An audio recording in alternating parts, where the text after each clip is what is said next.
ಸ್ನೇಹಿತರೆ ನಮಸ್ಕಾರ. Stock market in Kannada beginners ಚಾನಲ್ಗೆ ಸ್ವಾಗತ. ಸ್ನೇಹಿತರೆ, ಮೊದಲನೇದಾಗಿ ಡಿಸ್ಕ್ಲೈಮರ್. ಈ ವಿಡಿಯೋದಲ್ಲಿ ಬರುವಂತಹ ಎಲ್ಲ ಮಾಹಿತಿಗಳು ಕೇವಲ ಶೈಕ್ಷಣಿಕ ಉದ್ದೇಶಕ್ಕಾಗಿ ಮಾತ್ರ. ಹೆಚ್ಚಿನ ವಿಚಾರಗಳನ್ನು ನೀವು ತಿಳಿದು ಮುಂದಿನ ಒಂದು ನಿರ್ಧಾರವನ್ನು ಕೈಗೊಳ್ಳಬೇಕಾಗುತ್ತೆ. ಸ್ನೇಹಿತರೆ, ಇವತ್ತು ನಾವು HDFC ಬ್ಯಾಂಕ್ ಸ್ಟಾಕ್ ಬಗ್ಗೆ ನೋಡೋಣ. ಸದ್ಯಕ್ಕೆ HDFC ಬ್ಯಾಂಕ್ ಶೇರ್ನ ಬೆಲೆ 1518 ರೂಪಾಯಿ. ಸ್ನೇಹಿತರೆ, ಈ ಒಂದು ಸ್ಟಾಕಿನ ಒಂದು ಗ್ರೋತ್ ಅನ್ನು ನೋಡೋಣ. ನೋಡಿ, ಪೂರ್ತಿ HDFC ಬ್ಯಾಂಕ್ ಯಾವ ಥರ ನೋಡಿ ಗ್ರೋತ್ ಆಗಿದೆ ಅಂದರೆ ಸುಮಾರು 7159%. ಅಂದರೆ ಇದು 2002ರಲ್ಲಿ 21 ರೂಪಾಯಿ ಇತ್ತು. ಇವಾಗ ಅದೇ ಶೇರ್ನ ಬೆಲೆ 1518 ಇಲ್ಲಿಗೆ.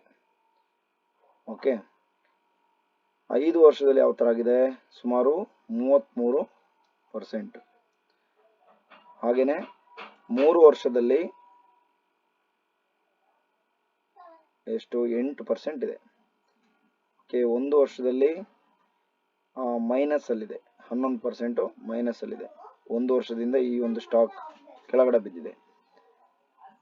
ಹಾಗೇನೆ 1 ವಾರದಲ್ಲಿ 2.38% ಅಷ್ಟು ಕೆಳಗಡೆ ಬಂದಿದೆ. 1 ದಿನದಲ್ಲಿ ಕೂಡ ಕೆಳಗಡೆ ಬಂದಿದೆ. ಇದು HDFC ಬ್ಯಾಂಕ್ನ ಒಂದು ಗ್ರಾಫ್. ಹಾಗೇನೆ ನಾವು HDFC ಬ್ಯಾಂಕ್ನ ಒಂದು ಮಾರ್ಕೆಟ್ ಕ್ಯಾಪ್ ಯಾವ ಥರ ಇದೆ ಅನ್ನೋದನ್ನ ನೋಡೋಣ. ಮಾರ್ಕೆಟ್ ಕ್ಯಾಪು ಸುಮಾರು 11,53,000 ಕೋಟಿ. 11,53,000 ಕೋಟಿ ಇರುವಂಥದ್ದು ಮಾರ್ಕೆಟ್ ಕ್ಯಾಪು. ಫೇಸ್ ವ್ಯಾಲ್ಯೂ 1 ಇದೆ.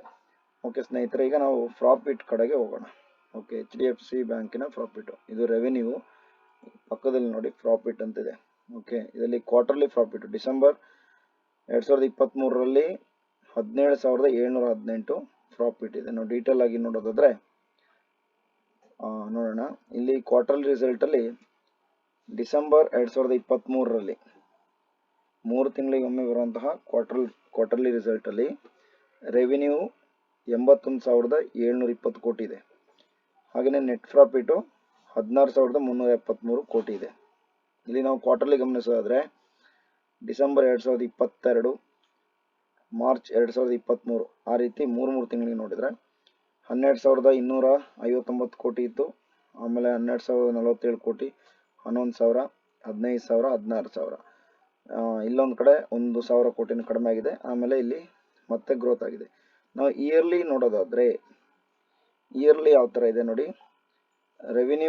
ರೆವಿನ್ಯೂ ಕೂಡ ಇಲ್ಲಿ ನೋಡಿ 2019ನಲ್ಲಿ 1,24,000 ಕೋಟಿ, 1,47,000 ಕೋಟಿ 2020. ಈ ಥರ ನೋಡಿ ಸ್ವಲ್ಪ ಗ್ರೋತ್ ಅಲ್ಲಿ ಕಾಣಿಸ್ತಾ ಇದೆ. ಹಾಗೇನೆ ನೆಟ್ ಪ್ರಾಫಿಟ್ ನೋಡೋದ್ರೆ ಇಲ್ಲಿ 2019ರಲ್ಲಿ 22,446 ಕೋಟಿ ಇದೆ, 27,000, 31,000, 38,000, 46,000. ಈ ಥರ ಗ್ರೋತ್ ಅನ್ನ ನೋಡ್ಬೋದು. ಓಕೆ ಸ್ನೇಹಿತರೆ, ಈಗ ನಾವು ಟರ್ಮಿನಲ್ ಚಾರ್ಟ್ಗೆ ಹೋಗೋಣ. ಓಕೆ, ಟರ್ಮಿನಲ್ ಚಾರ್ಟ್ನಲ್ಲಿ ಏನೇನು ವಿಷಯಗಳನ್ನ ನೋಡ್ಬೋದು ನೋಡಿ. ಇದೆಲ್ಲ ಸುಮ್ಮನೆ ನಾವು ನೋಡ್ತಾ ಇರುವಂಥದ್ದು. ಓಕೆ, ಮೊದಲಿಗೆ ಡೇ ಕ್ಯಾಂಡಲ್ ಹಾಕೋಣ. ಓಕೆ, ಡೇ ಕ್ಯಾಂಡಲ್ನಲ್ಲಿ ಏನಿದೆ? ಡೇ ಕ್ಯಾಂಡಲಲ್ಲಿ ಸದ್ಯಕ್ಕೆ ಬೇರಿಷಲ್ಲಿ ಇದೆ, ಅಂದರೆ ಸ್ಟಾಕ್ ಪ್ರೈಸು ಕೆಳಗಡೆ ಬರ್ತಾ ಇದೆ. ಸ್ವಲ್ಪ ಜನ ಸೆಲ್ ಮಾಡ್ತಾ ಇದ್ದಾರೆ. ಓಕೆ, ಸ್ವಲ್ಪ ಅಲ್ಲ, ಜಾಸ್ತಿನೇ ಜನ ಸೆಲ್ ಮಾಡ್ತಿದ್ದಾರೆ, ಡೌನ್ ಬರ್ತಾ ಇದೆ. ಓಕೆ, ಎಲ್ಲಿ ತನಕ ಹೋಗಿತ್ತು? ಸದ್ಯಕ್ಕೆ 1,554 ಅಂತ ಇಟ್ಕೊಳ್ಳೋಣ. 1,518 ಅಲ್ಲಿಂದ 4 ದಿನ ಕಂಟಿನ್ಯೂ ಡೌನ್ ಬಂದಿದೆ. ನೆಕ್ಸ್ಟು ಇಲ್ಲಿಂದ ನೋಡೋದಾದ್ರೆ ನೋಡಿ, ಕಂಟಿನ್ಯೂ 1, 2, 3, 4, 5, 6, 7 ದಿನ ಪ್ಲಸ್ಸಲ್ಲಿ ಹೋಗಿದೆ ನೋಡಿ. ಇದು ಡೇ ಒಂದು ಕ್ಯಾಂಡಲ್ ಇತ್ತೀಚೆದು. ಹಾಗೆ ನಾವು ಇನ್ನೂ HDFC ಇನ್ನೂ ಮಾಹಿತಿ ನೋಡೋದಾದ್ರೆ ನೋಡಿ, ಇಲ್ಲಿ ಟಾಪ್ಗೆ ಹೋಗಿದ್ದು ಯಾವಾಗ? ಡಿಸೆಂಬರ್ 28, 2023ರಲ್ಲಿ 23 ಡಿಸೆಂಬರ್ 28ರಲ್ಲಿ ಟಾಪ್ ಹೋಗಿತ್ತು. ಆಮೇಲೆ ಹಂಗೆ ಡೌನ್ಗೆ ಬಂದು ಈಗ ಇಲ್ಲಿ ಬಂದು ನಿಂತ್ಕೊಂಡಿದೆ. ಓಕೆ ಸ್ನೇಹಿತರೆ, ಈಗ ಒಂದು ಮಂತ್ಲಿ ಕ್ಯಾಂಡಲ್ ಹಾಕಿ ನೋಡೋಣ. ಮಂತ್ಲಿ ಕ್ಯಾಂಡಲಲ್ಲಿ ಯಾವ ಥರ ತೋರಿಸ್ತಾ ಇದೆ ಈ ಸ್ಟಾಕ್. ಓಕೆ, ಮಂತ್ಲಿಯಲ್ಲಿ ನಾವು ನೋಡಿದ್ರೆ ಇಲ್ಲೊಂದು ಲೋ ಮಾಡಿದೆ ನೋಡಿ, ಯಾವಾಗ 724 ಪ್ರೈಸ್ 724 ತೋರಿಸ್ತಾ ಇದೆ. ಮಾರ್ಚ್ 2 2020, ಮಾರ್ಚ್ 2 2020ರಲ್ಲಿ 20 ಅಂದರೆ ಇವಾಗ 24ನೇ ಇಸ್ವಿ ಅಲ್ವಾ, ಒಂದು ಮೂರು ವರ್ಷ ಕಳೆದಿದೆ. 3 ವರ್ಷದಲ್ಲಿ ನೋಡಿ 724ರಲ್ಲಿ ಇದ್ದಂಥ ಶೇರು ಇವಾಗ 1518ಕ್ಕೆ ಬಂದಿದೆ. ಅಂದರೆ ಇಲ್ಲಿಂದ ಓವರ್ ಆಲ್ ಆಗಿ ಗ್ರೋತ್ ಅಲ್ಲಿ ಇದೆ ಅಂತ ಅರ್ಥ. ಮಂತ್ಲಿ ಕ್ಯಾಂಡಲ್ ನೋಡೋದ್ರೆ ಇವಾಗ ಬುಲ್ಲಿಶ್ ಇದೆ. ನಮಗೆ ಡೇ ಕ್ಯಾಂಡಲ್ ಅಲ್ಲಿ ಬೇರಿಶ್ ಕಾಣಿಸ್ತಿತ್ತಲ್ವಾ, ಬೇಕಾದ್ರೆ ಇನ್ನೊಂದ್ಸಲ ನೋಡೋಣ. ಡೇ ಕ್ಯಾಂಡಲ್ ಅಲ್ಲಿ ಬೇರಿಶ್ ಇತ್ತು, ಮಂತ್ಲಿ ಕ್ಯಾಂಡಲ್ ಅಲ್ಲಿ ಬುಲ್ಲಿಶ್ ಕಾಣ್ತಾ ಇದೆ. ಓಕೆ, ಅಂದ್ರೆ ಸ್ವಲ್ಪ ಬೇರಿಶ್ ಕಡೆಗೆ ಬರ್ತಾ ಇದೆ ಡೇ ಕ್ಯಾಂಡಲ್, ಆದ್ರೆ ಓವರ್ ಆಲ್ ಆಗಿ ಇದು ಬುಲ್ಲಿಶ್ ಅಲ್ಲಿ ಇದೆ ಮಂತ್ಲಿ ಕ್ಯಾಂಡಲ್ ಅಲ್ಲಿ.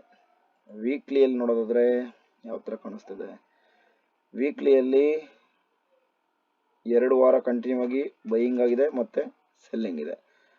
ನೋಡೋಣ, ಈ ತರ ನಾವು ಸ್ವಲ್ಪ ನೋಡ್ತಾ ಇರಬೇಕು. ಈಗ ನೋಡಿ ಸ್ನೇಹಿತರೆ, ನಾನು ಯಾವುದೇ ಸ್ಟಾಕ್ಗಳಲ್ಲಿ ಇತ್ತೀಚೆಗೆ ಎಲ್ಲೂ ಇನ್ವೆಸ್ಟ್ ಮಾಡಿಲ್ಲ. ನಾನು 2019 ಸ್ಟಾಕ್ ಮಾರ್ಕೆಟ್ ಬಗ್ಗೆ ನಿರಂತರವಾಗಿ ಅಭ್ಯಾಸ ಮಾಡ್ತಾನೆ ಇದ್ದೀನಿ. ಸಾಕಷ್ಟು ಸಲ ಹಣ ಹಾಕಿ ಹಣ ಕಳ್ಕೊಂಡಿದ್ದೀನಿ, ತುಂಬಾ ಹಣ ಕಳ್ಕೊಂಡಿದ್ದೀನಿ. ನಾನು ಕಳ್ಕೊಂಡ ಮೇಲೆ ಏನೇನು ನೋಡಬೇಕು ಏನೇನು ಮಾಡಬೇಕು ಅನ್ನೋದು ಗೊತ್ತಾಗಿದೆ. ಸದ್ಯಕ್ಕೆ ನಾನು ಯಾವುದೇ ಸ್ಟಾಕಲ್ಲಿ ಇನ್ವೆಸ್ಟ್ಮೆಂಟ್ ಮಾಡಿಲ್ಲ. ಮುಂದಿನ ದಿನಗಳಲ್ಲಿ ಯಾವಾಗಾದರೂ ನನ್ನ ಹತ್ರ 1,000 ರೂಪಾಯಿ 2,000 ರೂಪಾಯಿದು ಏನೇ ದುಡ್ಡು ಸೇವಿಂಗ್ ಆದರೂ ನಾನು ಸ್ಟಾಕ್ ಮಾರ್ಕೆಟಲ್ಲಿ ಹಾಕ್ತೀನಿ. ಸದ್ಯಕ್ಕೆ ನಾನು ನಿಮಗೆ ಜಸ್ಟ್ ಇದನ್ನೆಲ್ಲ ನೋಡಿ ಅಂತ ಹೇಳ್ತಿರುವಂಥದ್ದು. ಇದು ಕಲಿಯೋದ್ರಲ್ಲಿ ಯಾವುದೇ ತಪ್ಪಿಲ್ವಲ್ಲ. ಯಾವಾಗ ದುಡ್ಡು ಇರುತ್ತೆ ಆವಾಗ ಒಳ್ಳೆ ಟೈಮ್ನಲ್ಲಿ ಒಳ್ಳೆ ಸ್ಟಾಕ್ಗಳಲ್ಲಿ ನಾವು ಅಮೌಂಟನ್ನು ಹಾಕ್ಬೋದು. ಜಸ್ಟ್ ಇದನ್ನು ನೋಡ್ತಾ ಇರಬೇಕು. ನೋಡಿ, ದಿನಕ್ಕೆ 5ರಿಂದ 10 ನಿಮಿಷ ಈ ವಿಡಿಯೋವನ್ನು ನೋಡ್ತಾ ಇದ್ದೀರಂತ ಭಾವಿಸಿದ್ದೀನಿ. ಎಲ್ಲರೂ ಒಳ್ಳೇದಾಗುತ್ತೆ. ನೋಡಿ, ಜೊತೆಲೇ ಹೋಗೋಣ. ಓಕೆ, ಈಗ ನಾನು ಕೂಡ ಸ್ಟಾಕ್ ಮಾರ್ಕೆಟ್ ಜರ್ನಿಯನ್ನು ಸ್ಟಾರ್ಟ್ ಮಾಡಬೇಕು ಅಂತ ಅಂದ್ಕೊಂಡು ಸುಮಾರು 2019 ಇಲ್ಲಿ ತನಕ ಬಂದಿದ್ದೀನಿ. ಹಾಗೆಯೇ ಗೊತ್ತಿಲ್ಲದೆ ಇರೋರು ಅವರು ಸ್ವಲ್ಪ ಮಟ್ಟಿಗೆ ನಮ್ಮಿಂದ ಏನು ಕಲಿಯೋಕ್ಕಾಗುತ್ತೆ ಅದು ಕಲೀಲಿ ಅಂತೇಳಿ ಈ ರೀತಿ ಒಂದು ಪ್ರಯತ್ನ ಪಡ್ತೀನಿ ಅಷ್ಟೇ. ತುಂಬ ಗೊತ್ತಿರೋರೆಲ್ಲ ಸಿಕ್ಕಾಪಟ್ಟೆ ದುಡ್ಡು ಮಾಡಿರ್ತಾರೆ ಸ್ನೇಹಿತರೆ, ಅದೊಂದು ಮಾತು ನಾನು ಹೇಳ್ತೀನಿ. ಆದರೆ ಅವ್ರು ನಮ್ಗೆ ಯಾರಿಗೂ ಹೇಳಿರಲ್ಲ, ಬಟ್ ಹೇಳೋದಕ್ಕೆ ಅವ್ರಿಗೆ ಅವಕಾಶ ಕೂಡ ಸಿಕ್ಕಿರೋದಿಲ್ಲ. ಹಾಗಾಗಿ ಅವ್ರು ತಪ್ಪಲ್ಲ ಅಂತ ಅಂದ್ಕೊಳ್ಳೋಣ. ಕೆಲವರು ನಮಗೆ ಇದನ್ನು ಹೇಳೋದಿಲ್ಲ. ಅವರೆಲ್ಲ ದುಡ್ಡು ಸ್ಟಾಕ್ ಮಾರ್ಕೆಟಲ್ಲಿ ಹಾಕಿ ಲಕ್ಷಗಟ್ಟಲೆ ದುಡ್ದಿರ್ತಾರೆ, ದುಡ್ದು ಸೇವಿಂಗ್ ಮಾಡಿರ್ತಾರೆ. ಅವರೆಲ್ಲ ಯಾರು ಹೇಳೋದಿಲ್ಲ. ಓಕೆ, ಅಂದರೆ ಕೆಲವರು ಅದು ಹೇಳಿದರೆ ಬೇರೆಯವ್ರು ಬೇಜಾರು ಮಾಡ್ಕೊಂಡ್ಬಿಡ್ತಾರೆ ಅಂತ ಹೇಳೋದಿಲ್ಲ. ಓಕೆ, ಹಾಗಾಗಿ ಸ್ಟಾಕ್ ಮಾರ್ಕೆಟಲ್ಲಿ ದುಡ್ಡು ಇಟ್ಟರೆ ಅದು ಹೇಳೋದೇ ಇಲ್ಲ. ಅಂಥದ್ರಲ್ಲಿ ನಮಗೆ ಗೊತ್ತಾಗೋದೇ ಹೇಗೆ ಅಲ್ವಾ. ಹಾಗಾಗಿ ಗೊತ್ತಿರೋರು ಗೊತ್ತಿಲ್ಲದಿರೋರು ಹೇಳಬೇಕಾಗುತ್ತೆ. ಸದ್ಯಕ್ಕೆ ನಾನು ನಿಮಗೆ ಇನ್ವೆಸ್ಟ್ಮೆಂಟನ್ನು ಬೇಗನೆ ಸ್ಟಾರ್ಟ್ ಮಾಡಿ ಅಂತ ಹೇಳಲ್ಲ. 1 ವರ್ಷ 2 ವರ್ಷ ಕಲೀರಿ, ಗೊತ್ತಿಲ್ಲದಿರೋರಿಗೆ ಕಲೀರಿ ಅಂತ ಹೇಳ್ತಿದ್ದೀನಿ. ಅದರಲ್ಲಿ ಯಾರು ಬೇಜಾರು ಮಾಡ್ಕೋಬೇಡಿ. ಗೊತ್ತಿರೋರು ಯಾರೇ ಇದ್ದರೂ ನೀವು ಇನ್ನೂ ಹೆಚ್ಚು ಕಲೀರಿ ಅಂತ ಹೇಳ್ತೀನಿ. ಯಾಕಂದರೆ ಸ್ಟಾಕ್ ಮಾರ್ಕೆಟ್ ಅನ್ನೋದು ಸಮುದ್ರ ಇದ್ದಂಗೆ ಅಂತ ಹೇಳ್ತಾರೆ. ಏನೇ ಕಲ್ತರೂ ಅದೊಂದು 1% ಕೂಡ ನಾವು ಕಲಿಯಲ್ಲ. ಅಷ್ಟೊಂದು ದಿನ ಬೆಳವಣಿಗೆ ಆಗ್ತಾನೇ ಇರುತ್ತೆ. ಓಕೆ, ಹಾಗಾಗಿ ಸ್ನೇಹಿತರೆ, ವಿಡಿಯೋಗಳನ್ನ ನೋಡ್ತಾ ಇರಿ. ನಿಮಗೆ ಉಪಯುಕ್ತವಾದ ಮಾಹಿತಿಗಳನ್ನು ನೀಡ್ತಾ ಇರ್ತೀನಿ. ಈಗ ಸದ್ಯಕ್ಕೆ ನಾನು ರಿಲಯನ್ಸು, TCS, ಈಗ HDFC ಈಗ ಇತ್ತೀಚಿನ ವಿಡಿಯೋಗಳಲ್ಲಿ ಹೇಳಿರುವಂಥದ್ದು. ಇನ್ನು ನಾನು ನಿಫ್ಟಿ 50ಯಲ್ಲಿರುವಂಥ ಎಲ್ಲ ಸ್ಟಾಕ್ಗಳ ಬಗ್ಗೆ ಹೇಳ್ತಾ ಹೋಗ್ತಾ ಇರ್ತೀನಿ. ಮುಂದೆ ಇದ್ರ ಜೊತೆಗೆ ಅಡಿಷ್ನಲ್ ಕೆಲವು ವಿಚಾರಗಳನ್ನ ಕೂಡ ನಾನು ಮಾತಾಡ್ತೀನಿ.